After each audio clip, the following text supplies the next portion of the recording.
Let me tell you about what happened at First Presbyterian Church in Charleston 3 springs ago.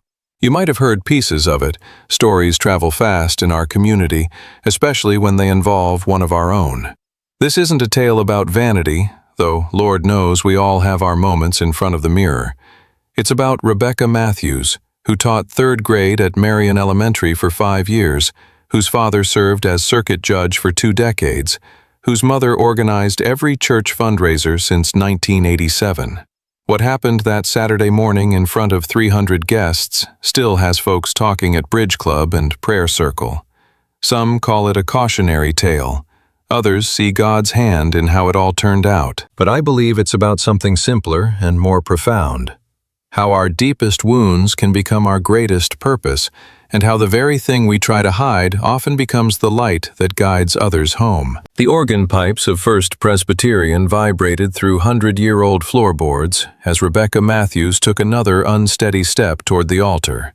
Her grandmother's pearl necklace, the one passed down through 4 generations, caught the morning light streaming through stained glass windows that depicted the apostles. Thomas stood waiting in his morning coat, that nervous smile starting to fade into something else. Behind him, Reverend Douglas clutched his worn Bible, the same one he'd used to marry Rebecca's parents 31 years prior. The pressure behind Rebecca's eyes had been building since before dawn, when she'd taken more aspirin than the bottle recommended.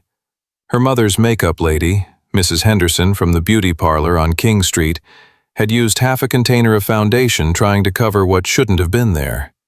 Another step. The church seemed to tilt, like that time on her daddy's fishing boat when the storm came up sudden. She could taste something wrong. Not blood exactly, but chemical-like. Similar to that smell when her father resealed the bathroom tiles last summer. Her tongue felt thick as cotton. "Rebecca?" Her father whispered beside her, his steady judge's voice cracking like she'd never heard before. 300 faces turned. Mrs. Anderson from the garden club pressed her handkerchief to her mouth. Dr. Caroline, Rebecca's sister, rose from her pew, that look she got when she was making rounds at Charleston Medical. Something was pushing through, not from inside going out, but like it had been fighting to escape for days and finally found its way. Rebecca touched her face with her white-gloved hand, the gloves her mother wore at her own wedding in 1961, and it came away yellowed. "Dear God," someone whispered from the Methodist section.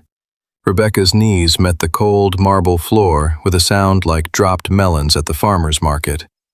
The impact jarred something loose, something that had been festering behind infected tissue for 2 weeks. Thomas wasn't moving toward her. He was backing away, his mouth opening and closing like a caught bass. His mother, that woman who'd suggested Rebecca might want to refine herself before the wedding photos, stood frozen in her St. John suit. Through the haze, Rebecca saw it reflected in the brass collection plate that had tumbled from the altar, something white jutting from her nose bridge. Not bone. Lord have mercy, not bone. It was the hardware store caulking that man in the strip mall had sworn was medical grade. "Call Dr. Morrison."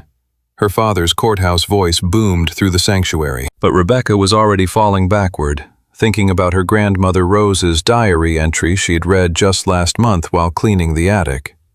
"Beauty isn't what magazines tell you, sweet one. It's in the courage to be yourself when the whole world says you're not enough." The last thing she saw was her mother's pearl necklace breaking, those precious beads scattering across the floor where her parents had exchanged vows, where she'd been baptized, where her grandmother's casket had sat covered in magnolias just 5 years ago. The church ladies would talk about this for decades, how Rebecca Matthews, the judge's daughter, the one who sang soprano in the choir, collapsed at her own wedding with something terrible emerging from where her God-given nose used to be. Before we continue, please leave a like and subscribe. Let me know which city you're watching from. Now, let's get back to the story. 3 months before the collapse. Rebecca's bathroom mirror at dawn, the old medicine cabinet her daddy installed when she was 12. Her fingertip traced the bridge of her nose. Same motion she'd made every morning since Bobby Tucker called her beak face in 7th grade. The 40-watt bulb flickered, making shadows dance across her profile. Thomas stirred in the bedroom, the mattress springs creaking. "Come back to bed, honey." She couldn't. Today was picture day at Marion Elementary. Last year, the photographer, Mr. Hendricks from Main Street Studio, had said, "Maybe turn your face left a bit, dear. Better angle for the yearbook." The kitchen phone rang downstairs. This early, it had to be Mother. The engagement photos came back from Peterson's studio. Eleanor Matthews' voice carried that tone, sweet as sugar but with something underneath. The photographer did what he could with the lighting, bless his heart. Rebecca's jaw tightened. "What's wrong with them, Mother?" "Nothing's wrong, sweetheart. You look just like Grandmother Rose." After her mother hung up, Rebecca noticed the flyer on the counter. Must have been in yesterday's mail. Bella Vista Spa. New in town. European techniques. The address was out past the old cotton mill. Mrs. Garrett from the church auxiliary had mentioned it at Wednesday prayer meeting. Said her cousin from Somerville had gone there for her varicose veins. "Very discreet," she'd whispered over the coffee urn. "Cash only, you understand." The bathroom door creaked. Thomas leaned against the frame, his College of Charleston shirt wrinkled from sleep. "You're beautiful," he said. Same words, same flat tone he'd been using lately. "Your mother asked if I'd considered doing something before the wedding photos." His face did that thing, not disagreeing exactly, just absent. "Mother means well," he said, already heading back to bed. Rebecca looked at the flyer again. $3,000. She had $3,200 saved from tutoring the Wilson children and teaching summer school. Money she'd hidden from the wedding fund in her grandmother's old flour tin. "I have parent conferences early tomorrow," she heard herself say to the empty bathroom. "Mm-hmm," Thomas called back, already half asleep. She dialed the number on the flyer from the kitchen phone, cupping her hand over the receiver. A woman answered in accented English, Russian, maybe, or Polish, like Mrs. Kowalski from the corner market. "Tomorrow morning, 8:30, cash only, side entrance." Rebecca hung up. In the flour tin, the bills felt damp, like they'd absorbed years of kitchen humidity. Upstairs, she heard Thomas snoring. Rebecca's Buick idled in the gravel lot behind the old textile row. 8:27 a.m. Between her thighs, the envelope from grandmother's flour tin made a damp rectangle through her church dress. $3,000 in 20s and 50s, withdrawn from 3 different branches of First National over the past week. The Bella Vista Spa sign hung crooked between Lou's Pawn and Gold, and a beauty supply store that had been closed since last Easter. The S in Spa kept flickering like the lights at the county fair. She'd told Thomas she had early parent conferences, told her mother she was getting her hair done at Mrs. Henderson's, told herself this was just a consultation. The waiting room smelled like nail polish remover mixed with those vanilla candles from the dollar store. A woman shuffled out from the back hallway, white gauze taped across her nose, purple spreading under both eyes like spilled ink. Their eyes met. The woman looked away, fumbled with her car keys, slipped out through a door Rebecca hadn't noticed. "You Rebecca?" The receptionist didn't look up from painting her nails, pink and sparkly like the teenagers wore. "Cash or credit?" "Cash." "Good. Machine's been broke since Tuesday." She held out her hand, still watching her nails dry. Rebecca passed the envelope. It disappeared into a desk drawer without being counted. A door opened. "Mrs. Matthews?" The man wore a white coat like Dr. Morrison's, but underneath, tennis shoes with the rubber peeling off. Dr. Marcus Brennan, according to the diploma on the wall, though the frame glass was cracked right across the medical school name. His office looked like a converted storage closet. Topic: one of supplies stacked in corners. An examination table that might have been white once, now yellowed like old newspaper. "You want nice nose for wedding, yes?" His accent thick, not French like she'd hoped, something Eastern European. "Sit, sit." The paper on the table crinkled, sounded like the tissue paper in her hope chest. "Will it look natural?"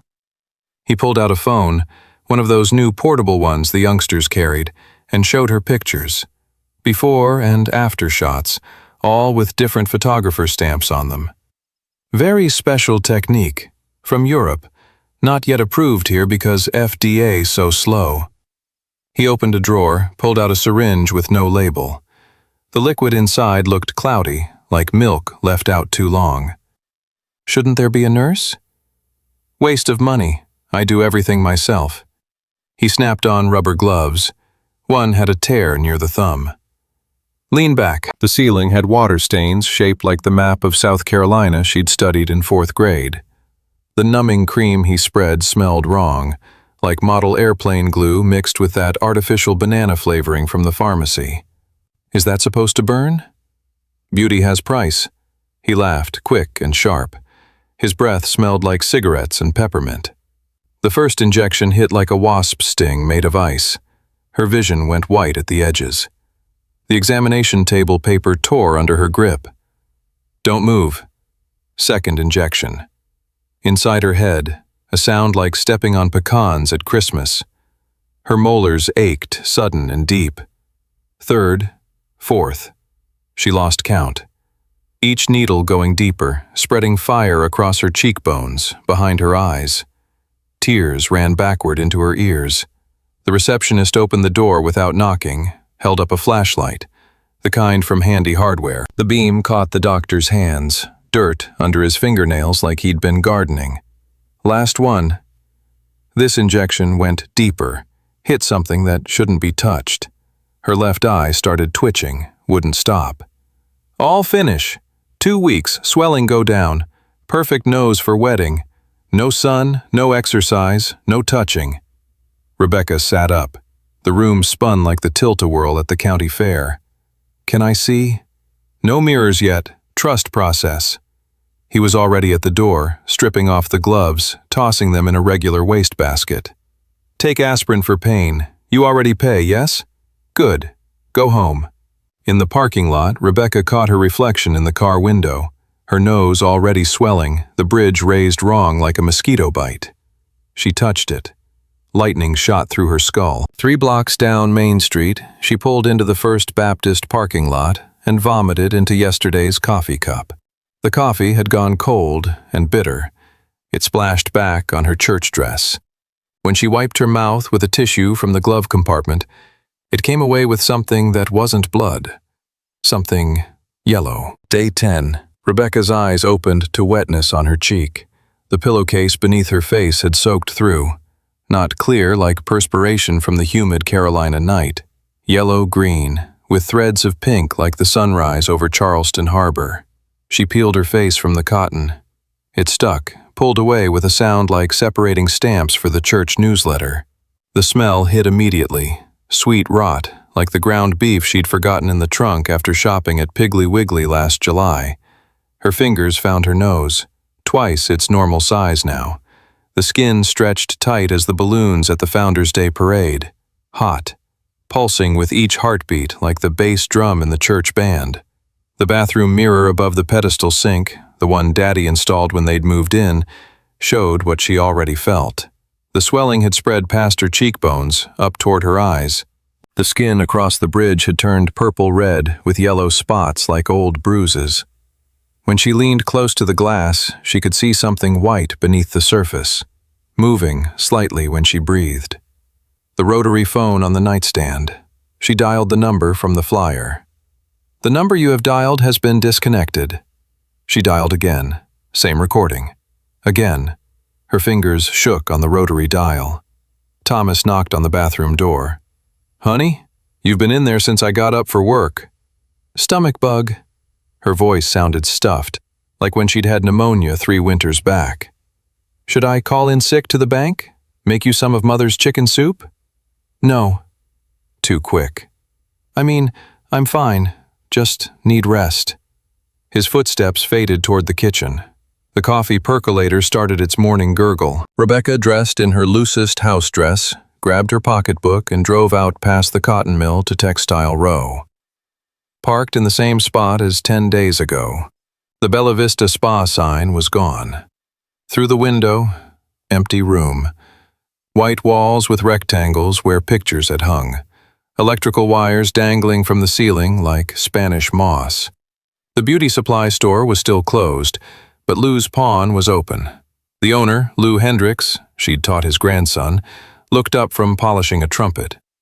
The spa next door. Where did they? Gone Tuesday night. His eyes fixed on her face, then shifted to the wall of guitars. Truck came around midnight, loaded up quick-like. Do you have a forwarding address? Phone number? They paid 3 months cash up front. Never got names. Why you asking? Rebecca turned her face toward him. He stepped backward, knocked into a display of pocket watches. Lord have mercy. Rebecca, you need Doc Morrison. I need to find them. Honey, they're gone. That type always disappears. Had a fellow looking for them yesterday, and Mrs. Garrett's cousin from Somerville the day before. Back home. Paper bag from Revco drugstore heavy with supplies. 3 shades of foundation, concealer thick as spackle. Setting powder that smelled like her grandmother's compact. Cotton balls. Medical tape from when Thomas sprained his ankle. She spread them across the bathroom counter like communion elements. Dabbed, blended, layered. The makeup soaked in immediately, disappeared into the angry skin. She applied more. The texture turned thick, flaked at the edges like old paint on the church steeple. The thermometer from the medicine cabinet, 101.3 degrees. 4 aspirin from the bottle, then 2 more. They stuck in her throat like communion wafers. Evening. Parents' house on Broad Street for Sunday supper. 5 days before the wedding. You look. Mother paused, fork halfway to her mouth, green beans suspended. Different, dear. Pre-wedding diet. Rebecca kept her face turned toward her plate.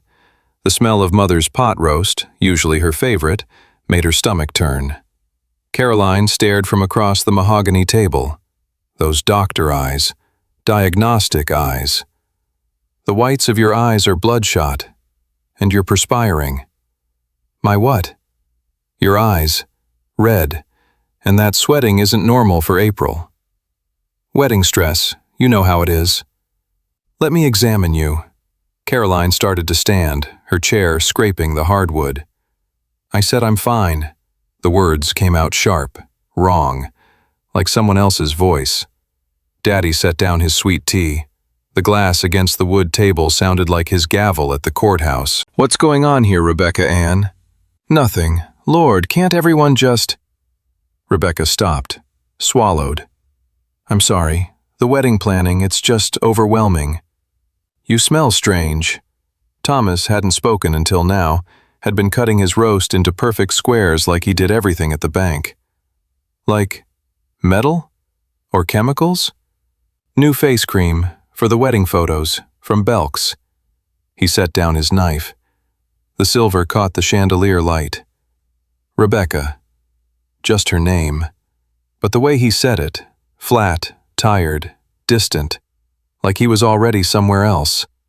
Mother filled the silence with chatter about the flowers from Rosewood Florist, tomorrow's final dress fitting at Margaret's bridal, the weather forecast from the Farmer's Almanac. Rebecca nodded at the right moments. Under the table, hidden by great-grandmother's lace tablecloth, her hands trembled.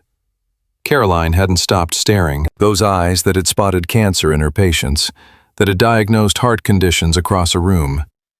In Thomas's Oldsmobile afterward, he drove in silence down Meeting Street. Rebecca touched the makeup on her nose. Her finger came away with a smear that hadn't been there an hour ago. Yellow-brown like tobacco stains. You're lying to me, Thomas said to the windshield. Rebecca opened her mouth to deny it. A drop of something landed on her white glove, clear fluid mixed with blood. From inside her nose. She cupped her palm to catch the next drop before Thomas could turn his head. 3 days before the wedding. Rebecca stood at the Woolworth's checkout, sunglasses on despite the fluorescent lighting. The cashier, Betty's daughter from the Methodist church, scanned the 6th bottle of foundation. Having a Mary Kay party? The girl's eyes flicked to Rebecca's face, visible even through the Max Factor powder caked thick as plaster. Rebecca didn't answer. Her nose throbbed with each heartbeat, keeping time with the ceiling fan that clicked overhead. The pressure behind her eyes made the floor tiles swim like heat waves off summer asphalt. "Ma'am, that's $47.18. Cash. Always cash now.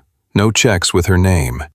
The makeup artist arrived at the house for the trial run, Mrs. Brenda Collins, who'd done every wedding at First Presbyterian since 1978. Rebecca had already spent an hour in the bathroom, building layers. Foundation from the lightest shade. Concealer thick as wood putty. More foundation. Setting spray that made her eyes water. The chemicals mixed with the discharge seeping through, creating a paste that cracked when she tried to smile. "Honey," Brenda set down her brushes on the vanity Thomas's mother had given them. "We need to discuss this inflammation. Just allergies. The azaleas are terrible this year." "This isn't allergies. This is—" "You're fired." Brenda's mouth opened, closed. She packed her kit in silence, each brush placed precisely in its velvet slot. At the door. "Whoever did this to you needs reporting to the medical board." Rebecca called Margaret's bridal, got a recommendation for another makeup artist. Lied about Brenda being unprofessional. Practiced her smile in the hall mirror. The right side of her face wouldn't cooperate. A nerve, damaged or compressed, made her right eye twitch constantly now, like a bird's heartbeat. Wedding morning, 4 a.m. Rebecca's eyes opened to find her pillow soaked through to the mattress pad. Not just the pillowcase, the down filling inside had absorbed whatever had been leaking from her face all night. The smell made her stomach clench. Sweet and wrong, like the mouse that had died in the church organ last summer. She balled up the pillow, stuffed it in a Piggly Wiggly bag, then another, then a third. Tied all three shut with the twist ties she saved in the kitchen drawer. The bathroom mirror under the bare bulb. The swelling had shifted overnight. What had been centered yesterday now listed to one side, like her nose was sliding toward her left cheek. The white thing she'd glimpsed days ago pressed against the skin from inside, visible as a grain of rice under tissue paper. 6 aspirin from the bottle. Her stomach immediately cramped. She ran water in the sink to cover the sound of dry heaving, gripped the porcelain until her knuckles went white. The bridesmaids arrived as the roosters crowed at the Garrison farm next door. Jennifer, her maid of honor, they'd been in Girl Scouts together, hugged her from behind while Rebecca sat at her mother's old vanity. "Lord have mercy, you're burning up." "Just excited. You know how it is." "This isn't excitement. This is fever." Rebecca locked the bathroom door. 40 minutes of reconstruction.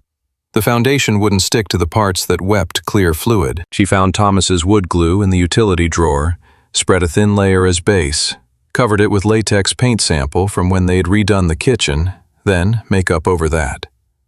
The final effect? A mask that moved wrong, always a half-second behind her actual face. The photographer from Peterson's studio arranged them for portraits. "Beautiful. Now let's get some profile shots by the window." No profiles. "But the morning light through the lace curtains is perfect for—" "I said no profiles."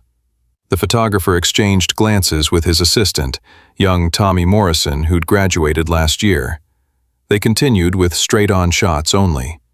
In the camera's viewfinder reflection, Rebecca saw what they saw.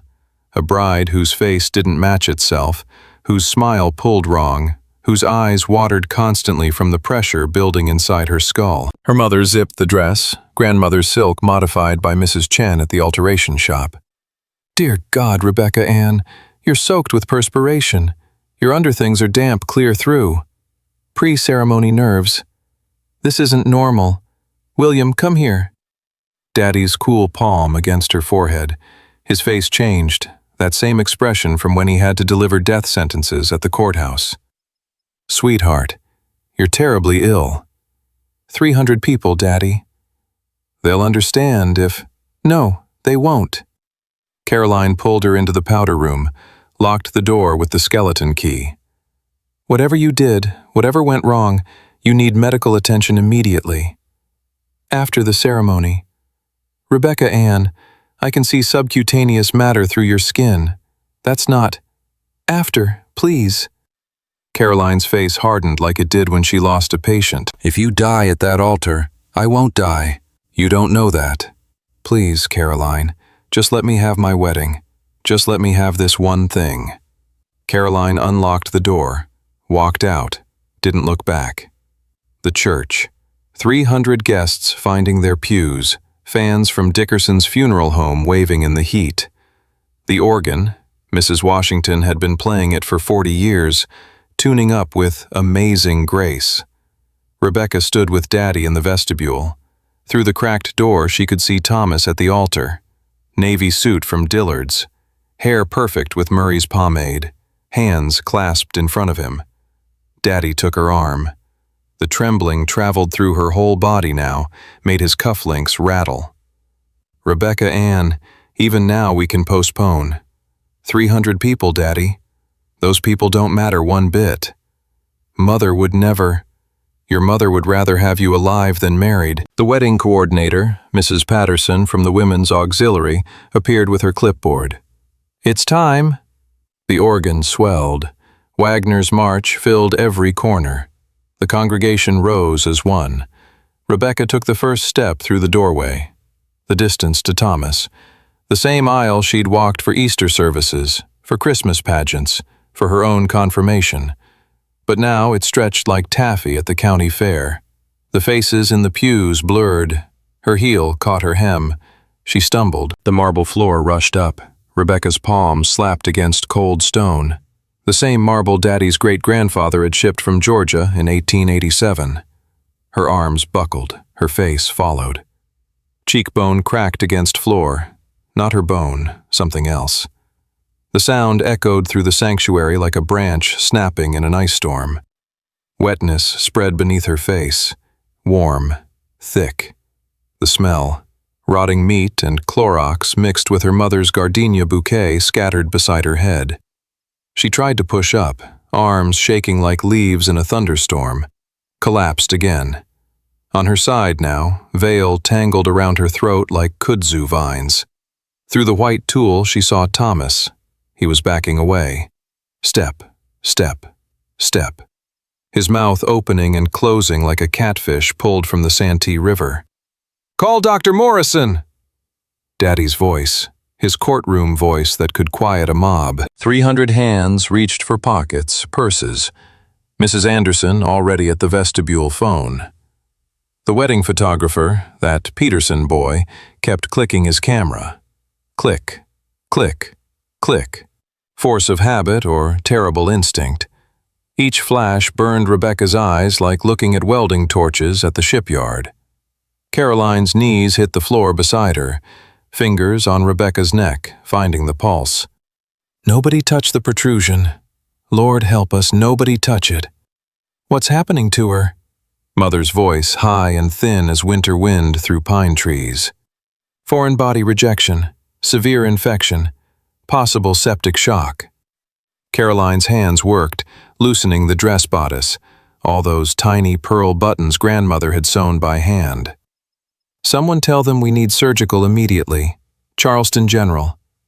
Rebecca tried to speak. Liquid filled her mouth.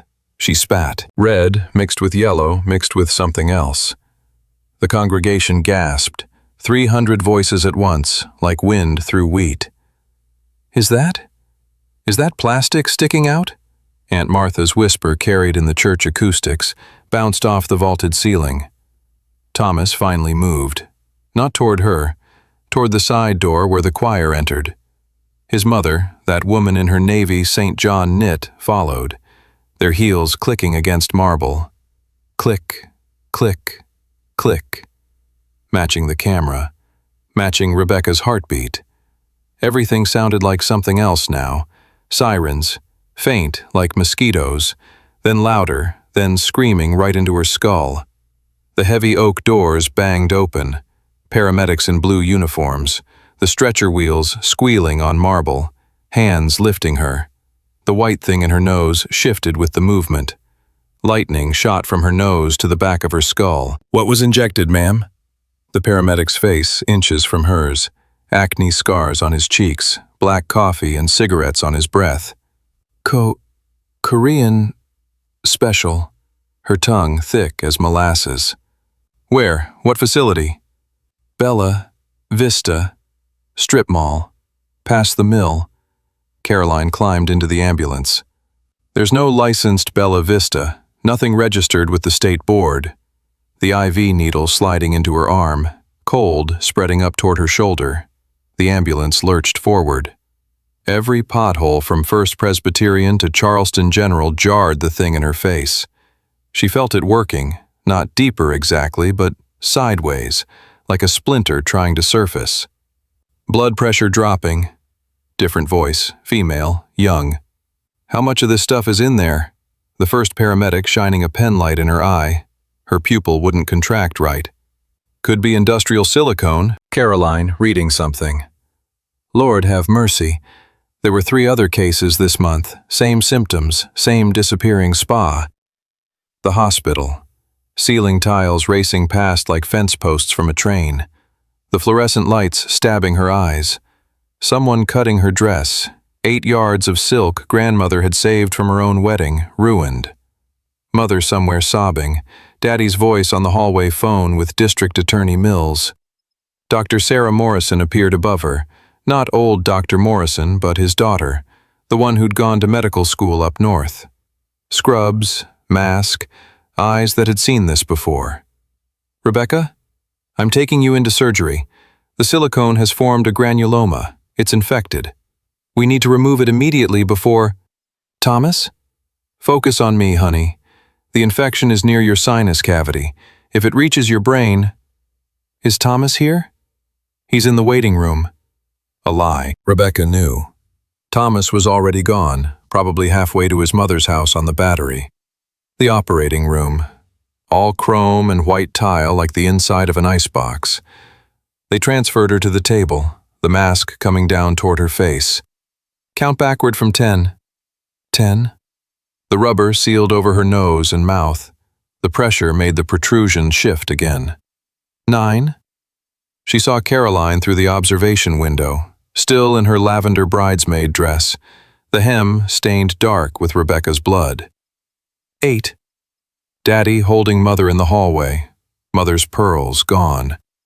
When had they broken? 7. The surgical team moving around her table, someone saying, 4 hours minimum, maybe 6. 6.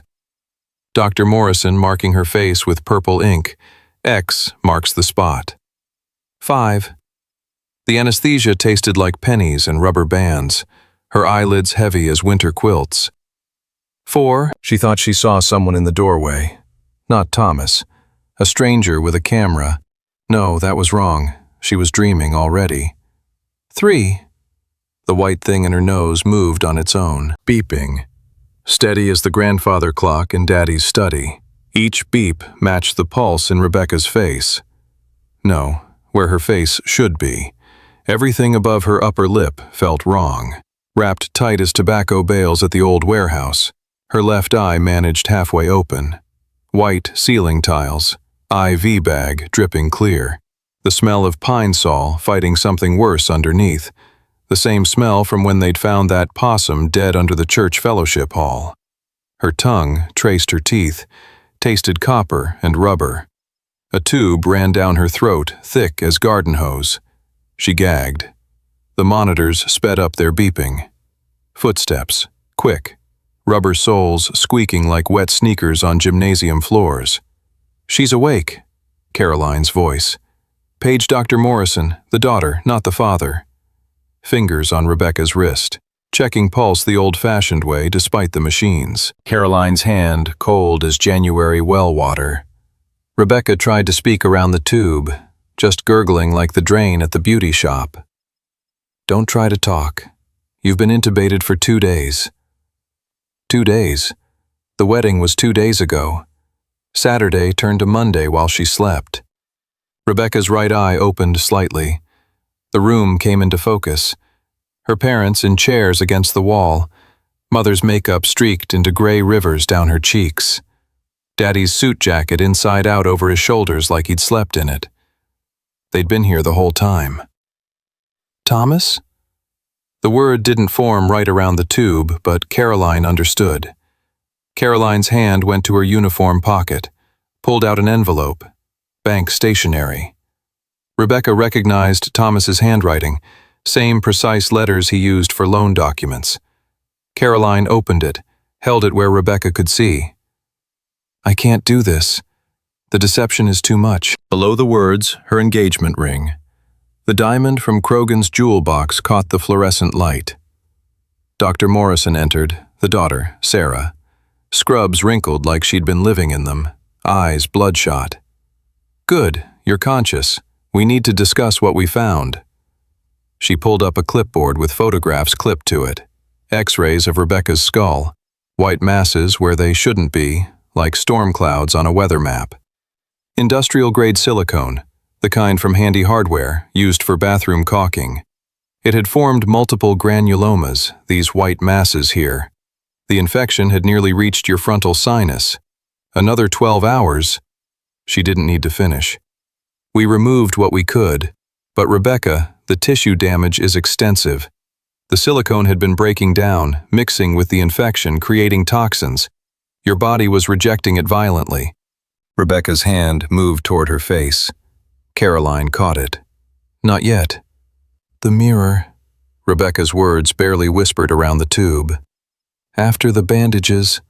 Rebecca's hand pulled free, found the bandages, thick gauze and tape from forehead to upper lip like a beekeeper's mask. The landscape beneath unrecognizable. Valleys where there should be peaks. Hardness where there should be soft tissue. Day 3. The tube removed. Rebecca's first clear words. "Show me." Caroline held the hand mirror from the bedside table. Rebecca saw. Nose collapsed on the left side like a barn after a storm. Bridge concave. Skin puckered and purple-yellow like old fruit. Suture lines zigzagging like the seams on a feed sack. The nostrils completely asymmetrical, one higher than the other. Mother left the room. They heard her retching in the hallway bathroom, the one near the colored waiting room they didn't use anymore. "It will improve," Dr. Morrison said. "Revision surgery in 6 months." Rebecca turned the mirror face down on the hospital blanket. Caroline had been keeping Rebecca's pocketbook. "You should know. The photographer from the wedding, the Peterson boy. He sold the photos to the Charlotte Observer." The newspaper on the bedside table. Headlines. Charleston bride's wedding nightmare. Below, the photograph. Rebecca on the church floor, white silicone protruding. Thomas backing away. "There's more." Caroline's voice quiet. "They made the Associated Press wire."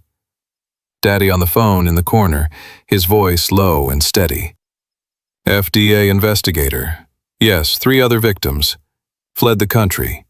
No medical license whatsoever." Caroline leaned close. "Jennifer Martinez from Somerville lost partial vision. Sarah Chen, from the alteration shop, her daughter has permanent nerve damage. Another woman, Amy Walsh from Goose Creek, she's still in intensive care." Rebecca's fingers found the nurse call button, pressed it over and over like sending Morse code. "What do you need, honey?" The nurse arrived, older woman, kind face. "Sleeping pills, whatever you have. Enough to—" Caroline's hand covered Rebecca's, squeezed hard enough to hurt. "No." The nurse looked between them. Understanding passed across her face. She left without a word. That night, Caroline slept in the chair beside Rebecca's bed, hand on Rebecca's wrist, finger on the pulse. Rebecca stared at the ceiling, counted holes in the acoustic tiles. 2,847, 2,848. At 3,000 she stopped, her pocketbook buzzing. Caroline had plugged in that new portable phone Thomas had insisted she carry. Message waiting. A photograph appeared on the tiny screen. Young woman, maybe 25, standing beside a soldier. The woman's nose strong, prominent, broken and healed wrong. The message below. "Found this cleaning the attic. Grandmother Rose after her accident. She was beautiful. So are you. Mother."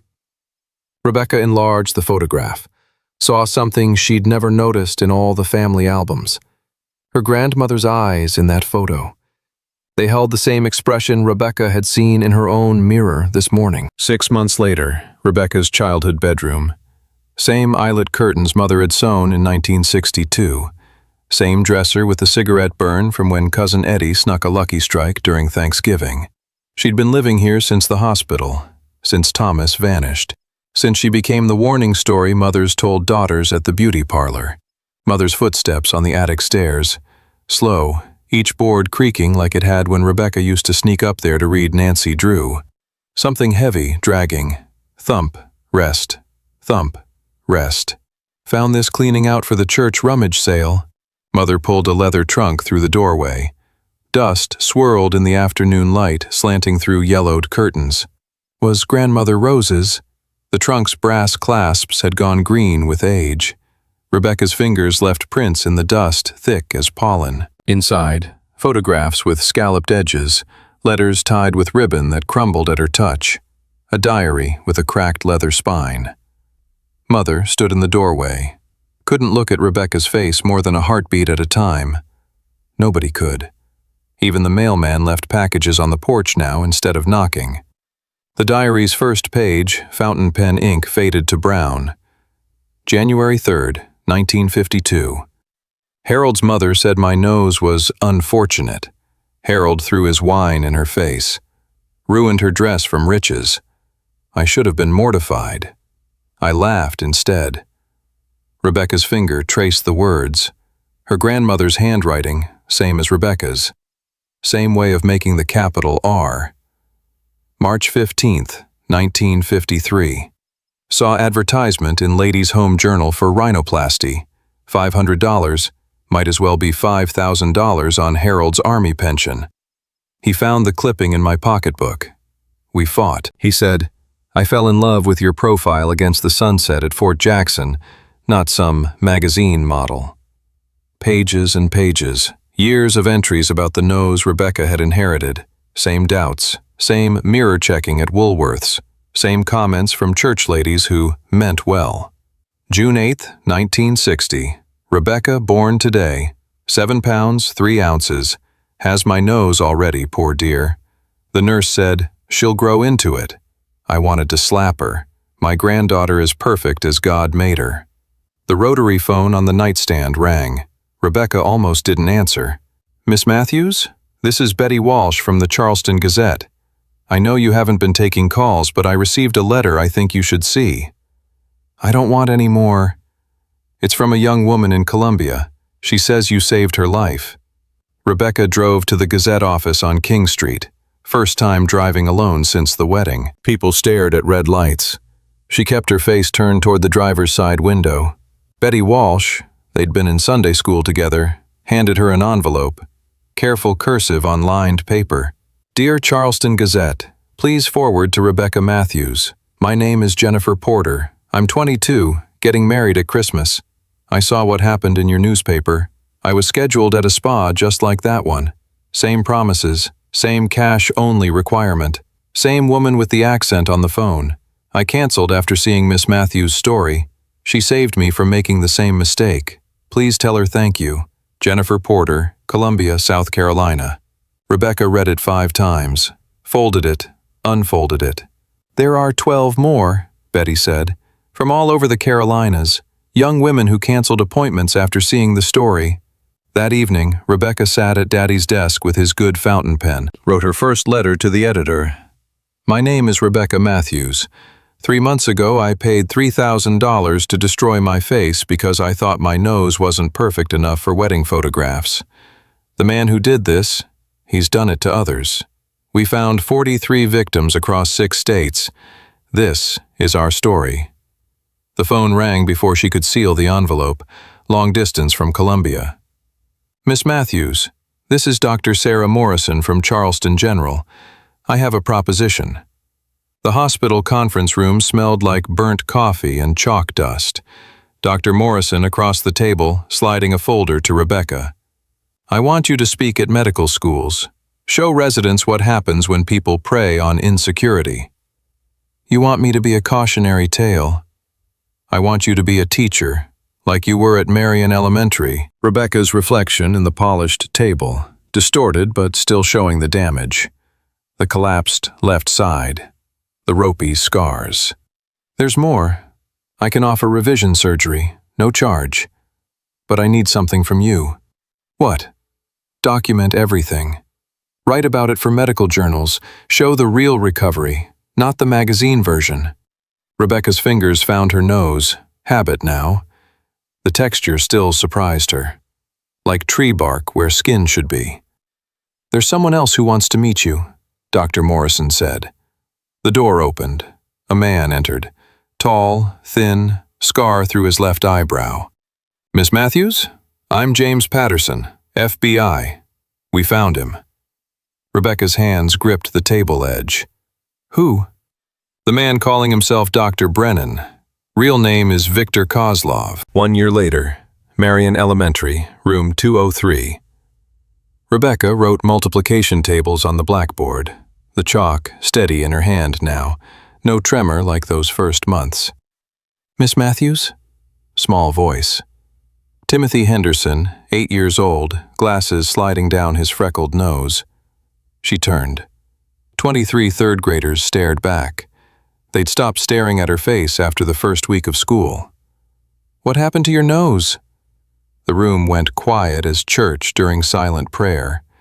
Rebecca set down the chalk, walked to Timothy's desk, knelt so they were eye level. I made a mistake, tried to fix something that wasn't broken, made it worse instead. Like when I tried to fix Mama's radio and all the wires came loose?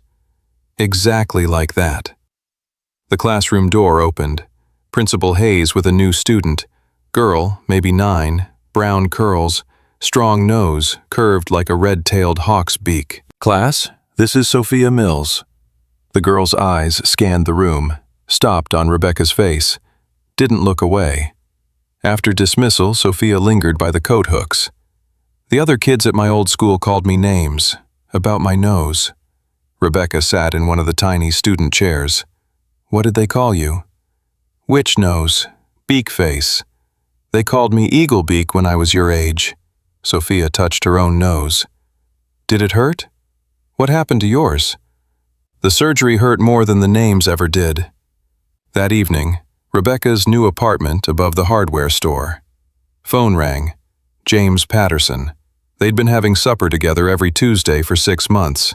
FBI business, officially. How was the testimony prep? His voice warm like coffee with cream. Fine.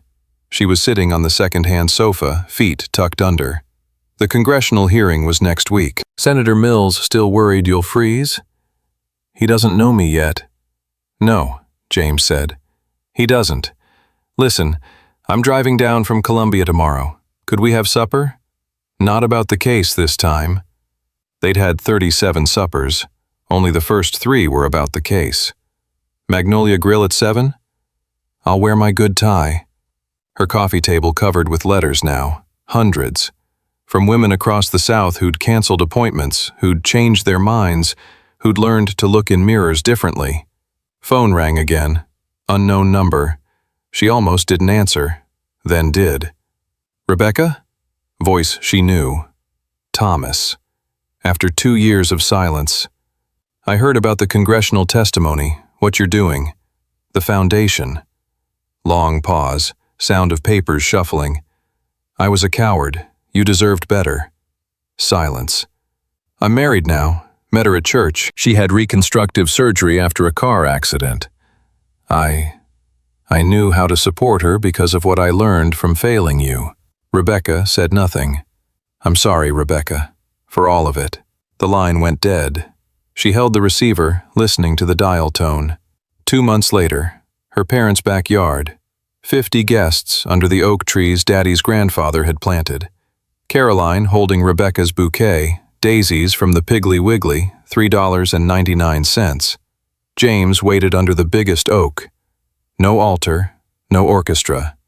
His brother from Greenville playing guitar, old hymns, quiet and sweet. Rebecca wore her grandmother's dress from the trunk. Ivory silk yellowed to cream. No veil. Daddy walked her down the grass path worn by years of grandchildren playing. You sure about this one? he whispered. Never been more sure of anything. James's vows written on index cards. You taught me courage isn't the absence of fear. It's choosing truth despite the fear. Rebecca's ring, simple gold band from Krogan's, caught on her pocket. Inside the pocket, a folded drawing. Sophia Mills had made it yesterday. 2 faces in crayon, both with prominent noses, both smiling. Rebecca? James holding the wedding band. She looked at him. Really looked. The scar through his eyebrow from a case gone wrong. His nose, broken during FBI training, healed slightly off-center. I'm here, she said. The ring slid on easily. 3 years after the collapse, Rebecca stood before Congress. C-SPAN cameras rolling, her scars visible under the harsh lights. 43 women across 6 states, industrial silicone sold as medical filler. Viktor Kozlov made $400,000 destroying faces while we trusted him with our insecurities. The senators listened. Actually listened. Sarah's law passed 94-6. That evening, back in Charleston, Rebecca opened her laptop, gift from the foundation supporters. The website showed 5,000 procedures prevented. Support groups meeting in church basements across 12 states. A drawing in the mail. Sophia Mills, now 11. 2 profiles in colored pencil, both with strong noses. Thank you for teaching me I'm already perfect. Love, Sophia. James found Rebecca on the porch. Their daughter Rose, 6 months old, asleep against his chest. She had Rebecca's original nose, the one from the photographs, the one Rebecca had paid to destroy. Any regrets? He asked. Rebecca touched her scarred face, then Rose's perfect one. Felt the difference. Felt the sameness. How could I regret the path that led me here? Inside, the phone rang. Another woman calling for help. Rebecca stood to answer it. 5 years now since that morning at First Presbyterian. I see Rebecca sometimes at the Piggly Wiggly, little Rose in the shopping cart reaching for everything. The scars are still there. They always will be. But she wears them different now. Open. Unashamed. The foundation she started meets in our church basement every Thursday. 47 women this month alone, talking about the pressure to be perfect, the advertisements that promise everything, the fear of not being enough. Rebecca sits with them, pours coffee from the old percolator, listens to their stories. Last week, young Sophia Mills, the girl with the hawk nose from Rebecca's class, got accepted to medical school. Wants to be a reconstructive surgeon. Says Rebecca taught her that beauty isn't about being fixed, it's about being whole. That spa on Textile Row is a flower shop now, but there are others, always others, promising miracles for cash only. Rebecca's law helps, but laws can't heal what makes us vulnerable to such promises in the first place. This story is inspired by actual medical fraud cases, but created solely for entertainment purposes. It does not condone, encourage, or promote any illegal medical procedures or harmful behavior. All characters and events are products of the author's imagination. Any resemblance to real persons, living or deceased, or actual events is purely coincidental. Seek licensed medical professionals for any cosmetic procedures.